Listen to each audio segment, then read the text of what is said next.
Welcome to New Gameplay. Today I'm Kyle Hilliard here with Marcus Stewart. Hey, how's it going? And I've also got Charles Harte here with me. Hello. And you guys are the resident comic book super fans? I guess? Is that fair? Sure, I mean, Matt Miller's up there, too. Oh, right. That's true. I can't discount Matt Miller, who still celebrates every Wednesday as Comic Book Day. As he should. As far as I know. Everyone, I mean, everyone should do that.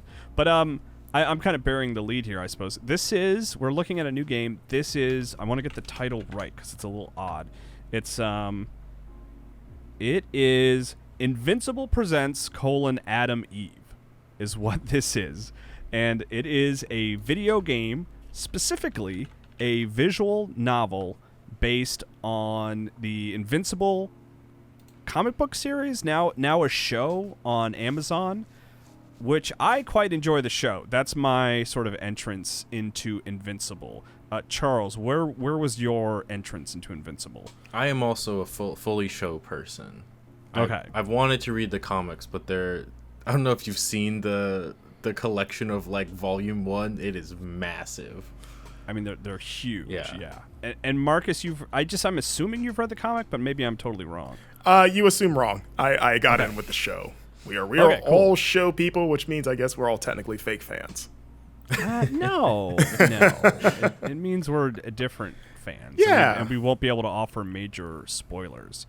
But yeah, it's an interesting thing to talk about, especially in this sort of setting that we use here at Game Informer New Gameplay today, where we look at gameplay, which, like, I admit, like, isn't the greatest way to showcase a visual novel, because a visual novel is like you're sort of reading and like looking at images, and it's like the gameplay, quote unquote, comes from basically absorbing a book in a unique way. Yeah, I mean, I guess we're technically reading the comic now. Is this our first foray into reading like comic panel Invincible in a way? I guess so. I guess you could say that. Yeah. But it isn't all visual novel. We've got some combat here. Oh, turn-based. Yeah, so it does have, it's not just, making decisions and talking with characters and stuff like that. There are combat sequences, which I quite like. I mean, it's pretty straightforward. You have a certain amount of attacks you can do every turn, and you pick them. But I like the sort of visual flourish of it. It's still only slightly animated. You're only getting a couple frames, but I think it looks pretty good. And I like a good turn-based RPG. This seems all right. Yeah, I mean, for a visual novel, you don't expect really combat in general. So for it to have basically RPG combat, I mean, that's a nice surprise. I mean, on top of the fact that, I don't know if you bury the lead here a little bit, Kyle, but this is a story about Adam Eve. She's got her own little adventure. What's going on with her? Do you know? So it seems like, as near as I can tell, it takes place before the events of the first season of the show. My understanding is that there is an Adam Eve special currently on Amazon that I haven't watched yet. Wait, what? Right? It's there's like a standalone episode starring her, and I think it's like an extended episode. I think it's like a 40-minute. I want to say, I could look it up, double check. Is this after season 1? It's like her origin story. Oh, okay. Yeah, I've not seen this. Okay. It's very good. I'll say that. This looks to be after it because she seems to be a little more established. Yeah, so it's like before, that's why I said before season 1. I haven't watched the Adam Eve special, but she's Adam Eve. She's in the teen group. She's going to school. Her mom is worried about her. Her dad is mean. I guess that can happen at any point in your life, as you can have a mean dad. But so it takes place kind of in that zone. Invincible does show up. Spoiler alert. He is here, but as far as I saw, he's very early in his sort of hero mode. He shows up in his pajamas, right, unexpectedly. Okay. And yeah, this is here. There's I showed it off quickly there, but there is some leveling up, which applies to the combat. But there is one branch of the leveling up tree that helps you have in discussions with other characters. I picked an ability that kind of made me more insightful. Like I could give a better answer when someone asked me a question or something like that. Yeah, I was gonna ask, just in the nature of visual novels, they vary based on like how much agency you have as a player. Or were you like making decisions throughout this, like either story wise or like, I guess we saw a skill tree there. Yeah, I mean you are, and like not to just talk about what we're gonna see here soon, but there are like things that are like, you know, I forget what the teen, is it just called Teen Team? I Yes. think, you know, the team that Adam Eve is on. I believe so. And Robot asks like, hey, who do you want to go patrol with? And you can either choose Rex or you can choose that woman who can clone herself or make copies of herself. I forget. Apologies, I forget everyone's specific name because I Duplicate. haven't watched since season 1 premiered. Yeah, it's been a few years since season 1. It's okay.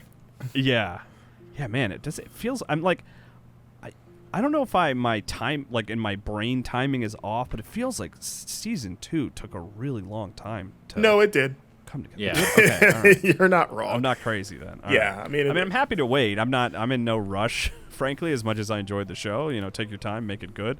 But it just, I think a trailer for season 2 premiered like earlier this week, and I was just like, man, that took a while. Oh, there's Invincible right there. There he I'm is. just now noticing him. Our old buddy, and this guy, guy that needs to pull his pants up or get a belt. Everyone's favorite character. What's his superpower? I think that's it. He just can never pull his pants up. Sagman.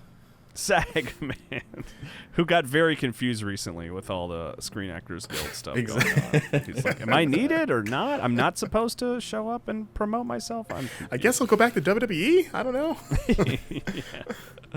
But like here, this was an instance Adam Eve stepped in to stop this bully, Sagman, from beating up Purple Shirt Boy.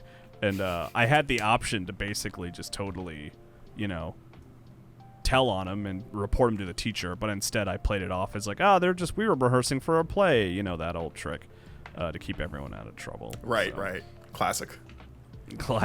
Yeah. I'm almost surprised that there's no voice acting. I know visual novels, they're pretty hit and miss in terms of like whether or not they have voice acting, but I guess because this show has such a you know, like an established and somewhat prolific voice cast, I was kind of thought we would hear from at least maybe Adam Eve a bit. Yeah, I mean, I bet they're quite expensive, everybody who's involved in the show, because they aren't just like they're like you said, they're established actors even outside of the world of voiceover. So that I'm making an assumption here, but maybe that was beyond the budget of this Invincible visual novel, was getting the cast. But and they are missed, to be clear. I was surprised when no one was talking, and continue to be surprised.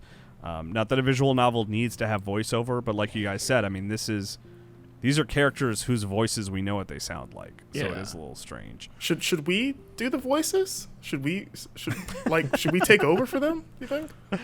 You know, that is the thing. It's like we've streamed them before. We've on episodes of Replay. We've tried to done visual novels, and it is always the question: is like, how do you play a visual novel like with other people? Does everyone just take on a role and you read? I don't know if that's the right. You got to answer. check with people. Okay, has everyone read this? Because I'm going to hit continue. That's the worst part, is making sure everyone reads as fast. Right. Yeah. So this is what it's like to be the teacher of a 3rd grade reading class. Oh, look, she's nice. transforming. There she goes. Nice little cutscene there. Okay. I get Yeah. changed and head over. Sorry, I was doing my best Adam Eve. Oh, that was pretty good. Gillian, right? Gillian Anderson? Or no, No, Jacobs. not Gillian Anderson. Jacobs, yeah. I autocorrected. I autocorrected the last name. Gillian. Yeah. Oh, and this guy, that sucks.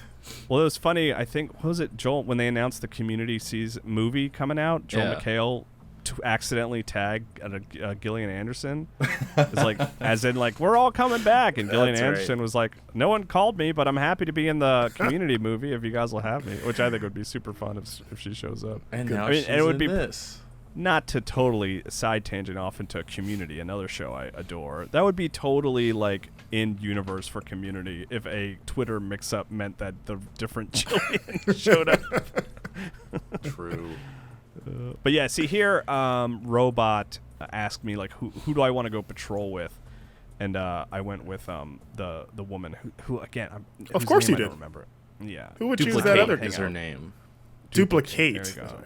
Yeah, like again, I haven't watched the show since the year it came out, so I'm a little fuzzy on some of the side characters' names too. But now that you said that, I did remember that they had pretty good puns. Basically, it's like duplicate. That's that. I remember their names would make me chuckle. I watched it in like July, I think, because kinda there was recently then. it Okay. was they released the first trailer for season 2, and so I was really excited. My partner hadn't seen it, so we watched it all. Yes, so yeah, I have the names fresh in my mind. I'm curious. good. I was gonna say of the skill tree because Adam Eve, her powers are just that she makes things out of atoms, and I think like especially in like a turn-based game, you could get really creative with that because she can just make anything. It's kind of a bonkers. It's a power that you can't think about for too long. Because it's really ridiculous, but I'm absolutely one of those. Yeah, I would love to see like how far they could stretch that in here. Yeah, it doesn't. Isn't she like the way she flies? Even is like sort of like like changing the structure of the atoms below her feet or something weird like that. She has Probably. Yeah, weird explanation. I mean, she built herself a damn house like at the end of season 1, just like by blinking, basically. I appreciate. I mean, I don't know how much we want to get into Invincible season 1, but I appreciate they acknowledge how like OP she is by when she goes in her little like I'm gonna go help people like in a real way instead of just punching bad guys in the face. I can actually like really contribute to just society. What if I put out forest fires? Yeah, like build homes for people and stuff. I mean, I guess to accompany this, definitely watch that. I looked it up. It's an hour long Adam Eve special, because that gives great like insight into like her powers and backstory and all that stuff. And I think she's a good character that deserves, I think, the spotlight in this instance. Oh yeah, absolutely. I mean, yeah, you watch that show. Everyone is pretty well articulated and interesting, but she is even in that stacked cast of characters. She's a standout for sure. You're really interested in what's going on with her. But yeah, we're out patrolling because a robot basically is like sending us out. And, Whoa! And I had an overview map where I could have picked between two places, and I just picked one somewhat arbitrarily. And there's this green woman, She-Hulk, She-Hulk-esque, with bunny ears. Yeah, I'm of two minds of this. Like I like the way it looks. Invincible's got a cool art style. Honestly, for an adaptation of a comic book, visual novel does seem like a good fit. But I mean, I would still kind of like to see someday that Invincible action game. I hope that's still sort of in the works or maybe on the way or something. So I will admit I'm a little underwhelmed by this. But I don't know. What are your guys' reaction from seeing about 20 minutes of gameplay here or there? It looks cool, especially like I'm super excited for season 2. And so, like, to have what I would assume is probably like a smaller game. I can't imagine this is like super long or anything. But to have something like a nice little appetizer before that with again one of the best characters in the show, that seems like a neat way to sort of get ready for season 2. Yeah. What about you, Charles? What's your reaction? Yeah, I think I'm on the same page. I do agree. I want one day like I think in general just one day getting a good like I don't know. Superhero game where you can fly around in a city, one that's actually good, but like Invincible theme, like that would be good, or just any big core AAA version of it would be great. But I'm not like offended by this. I would play it. No, that's a good way to put it. Yeah, like it. Yeah, if you want, which more Invincible, which is very story focused and character focused. Visual novel is a good way to have a story character focused sort of delivery system. So, but yeah, that's Invincible presents Adam Eve, and it is coming to PC on November 14th. I don't know if it's coming to other platforms. I think it might just be PC right now. But yeah, thanks, Marcus. Thanks, Charles. I appreciate you guys taking the time to give it a look with me.